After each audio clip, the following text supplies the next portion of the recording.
Welcome to the shop, guys. Today we're making the Fathead Minnow in the baby bass color. Pearl belly. The back is kiwi. I've been making this color for stock for Lake Country Baits the last couple of weeks, so I got plenty left over. I still got some of the green, the kiwi color, after I cut this cup up, so we got plenty. We're going to heat this up. We're going to have to get to about 340 to get all the lumps and stuff out of it, and then we're going to shoot it in these two molds right here. Okay? Alright, y'all give me some time to get this heated up and get it melted, and we'll stop and shoot the baits. Alright guys, we got both of them cooked. Took a little bit. Let me get my block right there so I can grab it.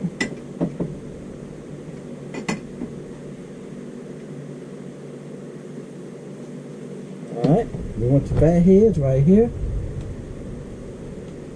One, two. Alright, I'm going to shoot this BA stinger since it's sitting here looking at me.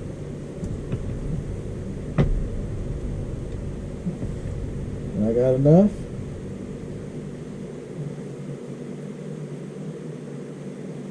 Okay. Bam. Alright. We got everything cool and set up. Stringy. And we'll come back and open these. Give them about, let's give them a good 5 minutes. What do y'all think? Let's see what happens here. Bam. See, the molds are good and cold, so they stayed in there. When the molds are warm, they want to pull out when you open them. Alright, we pulled one of them off. There you go. The back is kiwi. It's got 5 colors in it. Green, blue, gold, silver. Let's see what else is. What is the other one? Green, gold, blue, silver. I can think which other one is right now off the top of my head. Black. There you go. Bam. I knew it had 5 colors in it. Alright, and then let me pull the whole stem out here. Bam. Okay. Makes 20 at a time. Pretty color, pretty natural looking color. I call it baby bass because through the years, you know, if you buy a crankbait, any bait you bought with green and some gold in the back and so forth, we're baby bass and it works fine. Because I said this in the video, I think when I was fishing today, I made this video today. I said this time of year there's a lot of fry in the water. The sunfish family, we have 5 different kinds of sunfish here. You know, brim, shell crackers, pumpkin seed, flyers. So they all have little ones now. Okay, we have largemouth and spotted bass. They're all having young ones. So it's a lot of fry in the water. So you can get by with a few different colors this time of year, right? You want to open one of the BAs? This video is not about the BAs, but we'll open one since we shot it and I've got it here in front of us. Bam. Alright, that's the BA stinger. Alright, yep. So baby bass comes in it too. There you go. Alright guys, y'all know the routine. 1 to 400, put your number down. And at your guess. And what we'll do, on Wednesday night, I'll make a video, I'll film it. We'll hit a random number draw, it'll pop a number up. We'll go look online, everybody left a number. See who got the closest without going over. I'll load that Thursday morning. Leave a number Wednesday, come back and look, see if you won Thursday. Make sure you're subscribed. That box underneath is black, you're not subscribed.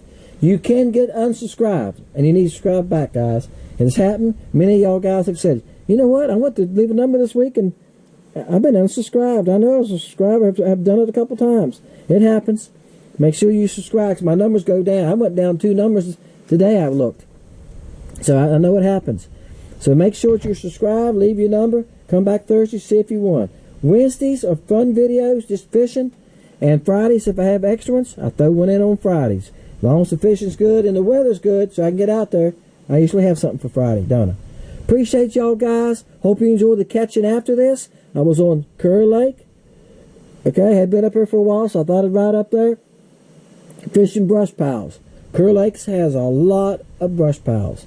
We don't have many here. We have a tree in the water here and there, or a little small cedar tree, that somebody put down beside their dock or something like that, okay? We don't have big brush piles. They have big brush piles up there, and they're everywhere. All right, guys, appreciate y'all. See you next time. All right, guys, first pitch.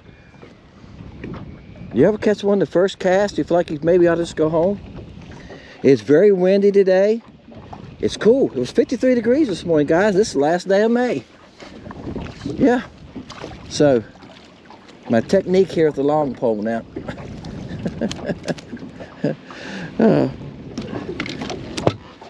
That's a decent fish too. Come here. This pole, guys, is an HH rod, and it's 12 foot long. I broke my other one. Y'all knew that. That's a nice fish, guys. I'm gonna say he's right at 11. Bam. All right. This is the baby bass flathead. All right.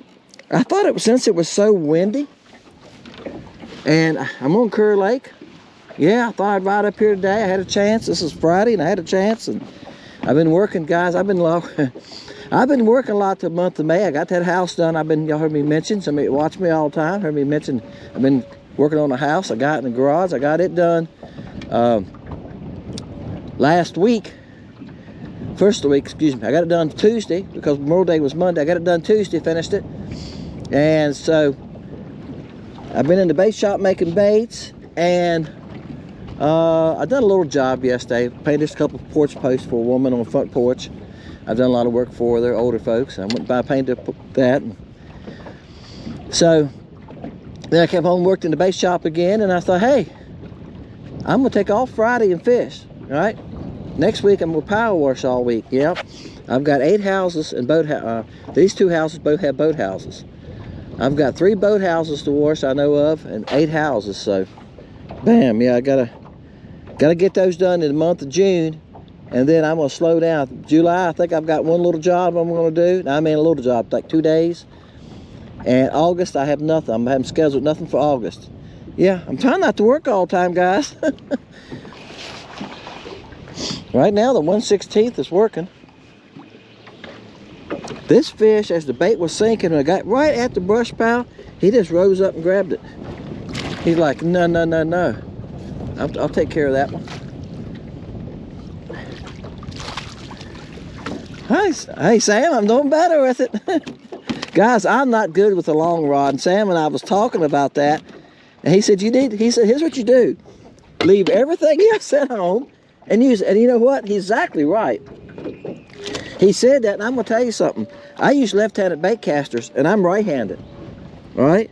So years ago, I taught myself to do that, and that's how I done it, Sam. I took my left-handed reels. I bought a left-handed reel, bait caster, and went with it. That fish is about 11 and a half, guys. He might be pushing 12. That's a good one. Baby bass, fathead. I wanted to use a left-handed bait caster so I could throw a spinner bait, and as soon as my spinner bait or a buzz bait, as soon as it hit the water, I could start reeling. If you switch hands, the buzz bait would sink on you, and you had to work it hard to get it up, right? That's why I learned to use left-handed bait caster. So that was probably, gosh, I'm embarrassed to even say this, but that's probably 30, 35 years ago. But I learned to use it, and I bought a good one. I bought a Shimano, I would say chronograph, but I think that's what it was. It was like a $200, $250 reel now. At that time, it was like $140, $135. Still got the reel, guys. I'm still using it. This is a small one. I hope the wind noise, guys, is not bad. Yeah, he's a small one. There's a couple nice ones on this. I done moved a little bit, guys, to another pile. There's about three trees in the water here. This lake has a lot of brush piles on it. He's very small.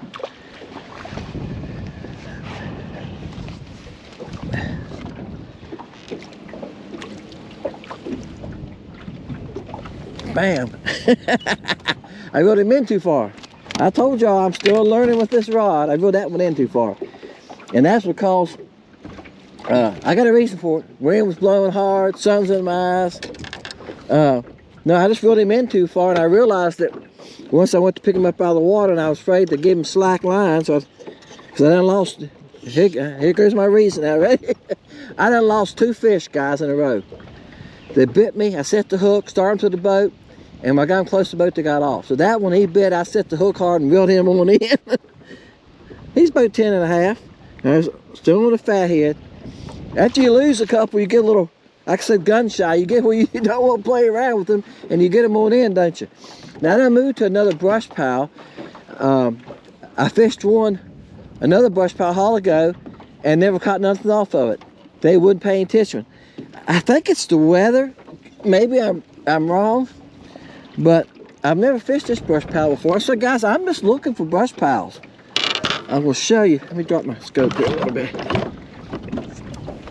Somebody asked me about filming the live scope. I done that in the last video. I got home, you couldn't see them.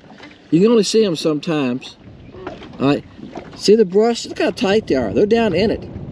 All right, they're down. Now they pulled up a little bit, but they're right on top of it. You see the limbs coming up here and going out here? They're tight to it. They're not up above it. You know, sometimes that first brush pile stop, they was up above it. Now this fish I caught was above it, and I dropped the bait down in the brush, close to the fish in the brush pile, and they wouldn't pay attention to it. I picked it up off the brush pile, and I seen him move toward it, and he come over and grabbed it. He come a long ways and grabbed it. And what the guy said on Crappy Connection the other night, was the guy from Louisiana, he said the first thing you catch off the brush piles is the dumbest ones and the hungriest ones. You know, he said then they quit. Then they're hard to catch, and that's it. That's it. He said usually 2, 3, or 4, and you're done. You go and get the next brush pile. You can come back, and that's about it. Once they see something's going on, now you might get lucky and get somewhere, sit there and catch a bunch, but it's got to be a bunch of fish there. It's probably 20 right there. Once you catch 1 or 2 out of it, it gets tough. The best thing you probably can do is go on. I'll swing this one's a baby. He's probably 8 inches. Alright, I don't see any bigger fish on this. I'm gonna move on. Yeah, he's probably 8 inches. That's about it. What's fun today is, guys, with this wind blowing this hard, you can pitch your bait out, and sometimes it'll come back and land right in front of the boat. I tell you another thing, when they're 10, 12 foot deep, when you set the hook and try to get them moving, they feel bigger too. I thought, man, this fish right here, he's a lot bigger than I think he is. But getting down to right length, I can handle him. He's probably right at 9.5, 9 3/4. Finding bigger fish can be tough sometimes once we get past the spawn, can't it?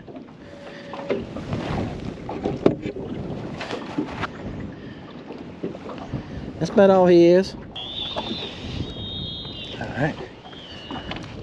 Get him out of the brush pile. I just let it fall down amongst me. I thought, well, if I lose a jig, I lose a jig. I'm not worried about it. I'm gonna let it drop down that brush pile. I learned that from the guy I fished with some. I'm gonna do a better job this time, guys. Got my remote caught on the rod. Yeah, I need to quit reeling. This rod is 12 foot. I need to quit reeling about 12 foot. 10, 12 foot, that way I can reach him with the net. If I just had fishing for fun, I wouldn't even net him. I'd just swing him in the boat. But like I said, I lost 2 in a row. He's hooked. He would have came off too. He was hooked in the tongue. All right, guys. I don't know how many I caught. That's a nice fish. He's about 11 inches. Good post-spawn fish. I hope the wind ain't bad on the noise. You know, wind noise on this thing's not bad. Did I say it backwards? I hope the wind noise is not bad in this video. It's awful windy. Y'all can see the water chopping, trees just a-shaking. But I had no idea it was going to be that windy today. I knew that they said 8 miles an hour. Now my phone says 8 to 18s. The 8 miles an hour is not bad, right? You can deal with that. 18's a little rough. Hey guys, y'all know the routine, 1 through 400. Put your number down. On Wednesday night, I do a random number draw. We hit the computer, gives us a number. For y'all new guys, we go see who won. I load that on Thursday. The only criteria I have is you can't go over the number. Yep, that separates it, guys. And hey, you never know. This week it gave us a number like 38 or 35. You know, next week it could give us 399. Who knows? We just hit it, let it go, and we'll go from there. So don't, what I'm saying is just put a number down. Don't try to be scientific, because that computer, you just don't know. You have no idea. All right, this is the baby bass color. Worked fine. It's going to be a good color about anywhere. Water has a little stain to it. probably 2 foot visibility. Okay, the wind's churning up some mud. I can see some dirt coming off the bank with the wind's beating the bank and pollen. All that adds to the watercolor. You can get by with a lot of these colors, okay? There's 4 new colors in the Fathead. There's 21 colors just in the Fathead Minnow. 21. Yep, I counted them last night, made new boxes to store them in. 21. Check it out. Hey guys, Fishing Lake Country. See y'all Wednesday night.